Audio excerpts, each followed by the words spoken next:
Batman's a terrific hero, but he's only as good a hero as he is surrounded by other terrific supporting characters. Since Batman's the quiet guy, you know, on that rooftop somewhere, you have to have other characters who are going to sit around and you're actually going to follow them through the story. Even Batman doesn't operate in a vacuum. And without more human characters around to balance him out, he runs the risk of going completely off the deep end and becoming that which he is fighting, and that's just, you know, a creature that's totally evil. Sometimes, old friend, I wonder if I'm really doing any good out there. How can you doubt it? The lives you've saved, the criminals you've brought to justice. Just as Batman is a mentor father figure to Robin, Alfred has been a mentor and father figure to Bruce Wayne. It really felt like a father and son relationship, and I think that helped, helped humanize the characters, and it gave a level of maturity to the show. I'm sure revenge can be deliciously sweet. However, at the moment, he needs a friend. Isn't that what you needed, sir?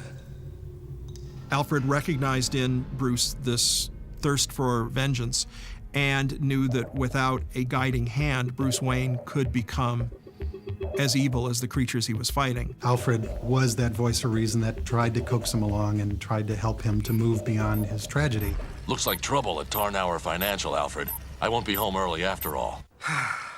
Please don't take this the wrong way, sir, but your goose is cooked. He was always great for lightening Batman's dark, brooding mood, you know. He could just say some quip or something as Batman's getting ready to jump in the car and go off for the night, you know.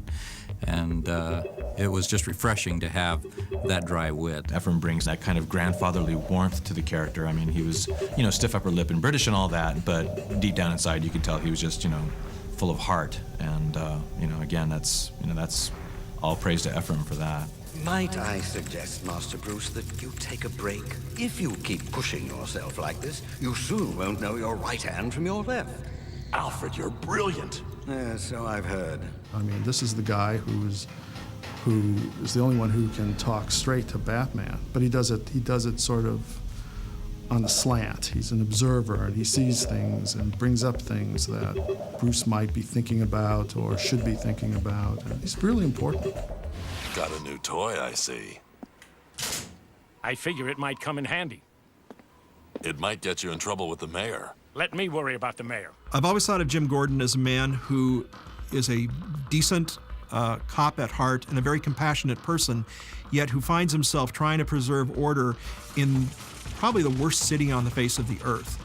And yet he has to follow certain rules and regulations, and the only way to preserve order in the city is to break those rules. Tell Bullock he should add more guards, just to be safe. Is there anything you don't know about? I only assigned that detail a couple of hours ago.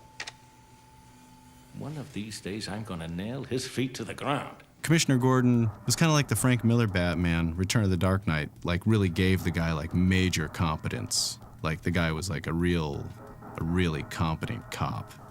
And I think that's pretty much what Bob Hastings, you know, his voice really embodied that, you know, very mature, very fatherly voice. The bust went down okay? Yes. Get some rest now. Gotta keep fighting, never stop. Maybe if I'd been younger, could have been like you. Always wanted to be a hero. You are a hero, Jim. Commissioner Gordon often would appreciate the fact that Batman was there because, you know, the crimes were always so huge and the villains so, you know, maniacal that there was no way Commissioner Gordon and his band of police were going to do much about it. So the fact that Batman was there was a relief, and at the same time it caused problems because almost by nature, the fact that he existed, you know, the villains were going to be there, and it just caused problems for Commissioner Gordon. Hey, where you going? This ain't over yet, outlaw! You hear me? You're going down for this! I ain't talking law! I'm talking you and me! There was a character in the comics, Harvey Bullock, the kind of slobby detective character who'd been in the comics for about 10 years or so at the point that we did the show. We knew he would be a great foil for Commissioner Gordon, so we decided we'd draft him into our animated version. There was no sign of forced entry here, you know, so I'm figuring somebody must have unlocked the cages and look the other way. We didn't want to make Bullock really a dirty cop, so we made him kind of a soiled cop, but not completely dirty. There is a small spark of goodness in the guy. Nobody's sneaking in here tonight. If I got in this easily, so will the Joker.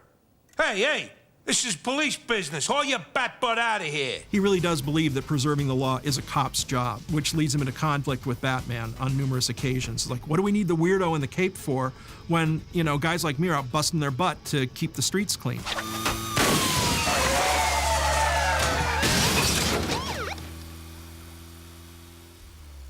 Qué mala suerte. Renee Montoya was a character that we had created for the series in order to diversify Batman's world a little bit. Simmer down, party boys. You'll be out tomorrow morning. I think it was interesting to have this really smart, hard-nosed female counter to Bullock, and again, yet another piece of competition for him.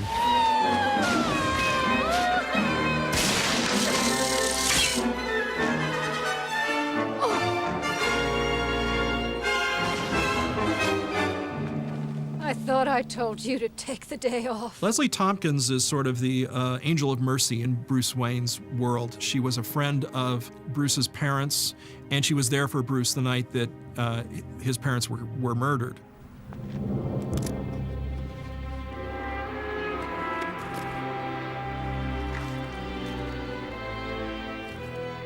Every year, Batman goes and deposits the bouquet of roses at the site where his parents were killed, and she's aware of that and keeps the appointment with him to go to that spot. She was a significant influence in Bruce Wayne's life, and somebody that he could share his secret with and that understood why he functioned the way he did. Just a minor concussion, probably from the fall. Here, take one of these every 4 hours, though why I ever bother is beyond me. You never follow my instructions. She's the closest thing Bruce Wayne will have to a motherly influence in his life. She knows that Bruce is Batman, and she knows that he has shouldered this burden to protect the city when Batman gets really hurt. The guy can't usually go to a hospital, so thank goodness Leslie Tompkins is there and she can administer some aid and comfort. Catwoman, it's me. Batman? You're hot. Now you notice. I always think of Catwoman as the ultimate temptation in Batman's world. If anybody comes close enough to both Batman and Bruce Wayne as someone who could figure out both sides of his personality, it's Selina Kyle. Yet, she's a little too far into the darkness for him to completely embrace her. It's like there's a fine line between them, and they're both standing on either side, and they're kind of waving to each other, but she can't go totally into his world, and he knows if he goes completely into hers, he could never come back. If you ever don your Catwoman costume again to violate the law, I'll not only revoke probation, I'll throw the book at you. Batman's world is very black and white, and Catwoman clearly represents the gray. Clearly, she sees a greater good in the world, and sometimes you need to step into the gray to get to that. Well, I'd like to think our relationship isn't just restricted to saving each other from freaks and weirdos, and that maybe we'd have a place for each other without Gotham, without the freaks, maybe without masks. There's always a great temptation there. There's always a lot of wistfulness between the two of them. There's always a lot of longing and wondering what if it could happen. And they've been close, very close. But part of the curse of being Batman is that, whereas she is probably the perfect woman for him, she will always be just forever out of reach.